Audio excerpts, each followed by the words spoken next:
வாழ்க்கையில என்ன ஒரு பிரச்சனைனாலும் அந்த பிரச்சனைக்கு ஒரு மருந்து தேவை இல்லையா?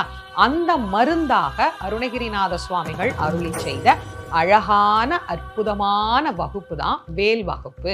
வள்ளிமலை சச்சிதானந்த சுவாமிகள் என்ன பண்றாரு?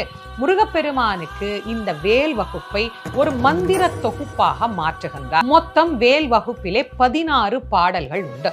இந்த 16 பாடல்களையும் 4 முறை திருப்பி திருப்பி போட்டால் எப்படி நாம படிக்கலாமோ அது போல மாற்றி மாற்றி போட்டு நமக்கு 64 பாடல்கள் வருவது போல அமைத்த ஒரு அழகான தொகுப்பு தான் இந்த வேல் மாறல் அப்படிங்கிறது. ஒரு பிரச்சனையில இருக்கிறீங்க, அந்த பிரச்சனையில இருந்து நீங்க வெளியே வரணும் அப்படின்னு நினைச்சா ஒரு வைராகியமா ஒரு 48 நாள் நீங்க எடுத்துக்கிட்டு அந்த 48 நாளும் இந்த வேல் மாறலை, பெருசா இருக்கு பிரச்சனை பெருசு தானே, அப்ப அதற்கு தகுந்த மாதிரி நாம இந்த வேல் மாறலை பாராயணம் பண்ணலாம்.